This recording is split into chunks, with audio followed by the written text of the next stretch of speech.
Inilabas na ng COMELEC Anbank ang resolusyon kaugnay sa kung sino ba ang dapat manungkulan bilang kinatawan ng ika-6 na distrito ng Maynila.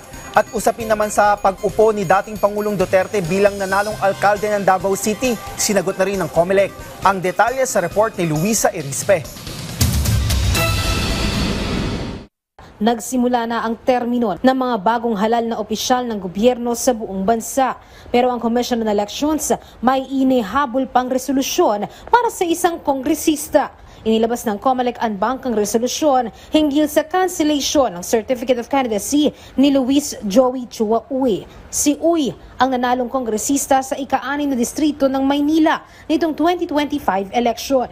At ang kalaban niya ay si Bienvenido Benny Abante Jr., ang dati ng kinatawan ng distrito sa Kamara. Batay sa desisyon ng COMELEC Anbank, ipinapawalang bisa ang proklamasyon kay Uy at kinatigan ng desisyon noon ng 2nd Division na ang maiproklama ay ang ikalawang may pinakamataas na boto o ang kalaban niya na si Benny Abante. Ang dahilan naman umano, lumalabas na hindi natural-born citizen si Uy. Pag hindi ka natural-born Filipino, kahit naturalized Filipino, ay hindi pwede maging kongresista. Ang sabi ng Commission Division at sabi ng Commission Anbank, siya ay hindi natural-born Filipino citizen.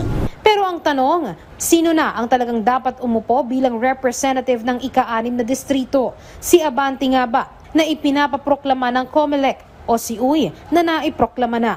Pinal na nga ba ang desisyon ng COMELEC Anbank at ito na ang susundin?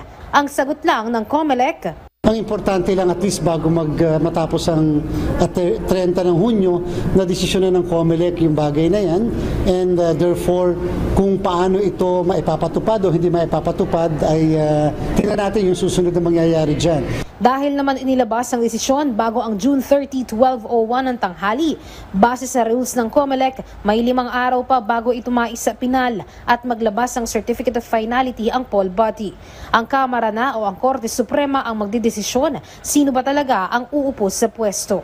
Samantala, hinggil naman sa issue ng pag-upo ni dating Pangulong Rodrigo Duterte bilang mayor ng Davao City, kahit wala siya sa Pilipinas at hindi pa siya nakakapag-oath o nakakapanumpa, sabi ng COMELEC, para sa kanila, tapos na ang jurisdiction nila dito dahil naiproklama na si Duterte.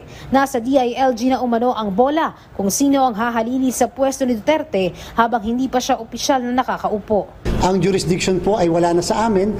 Basta po walang kaso sa amin, wala nakapending, wala kami naging desisyon. At naproklama kaagad na ang jurisdiction ay malilipat sa DILG. Luisa Erispe, para sa Pambansang TV sa Bagong Pilipinas.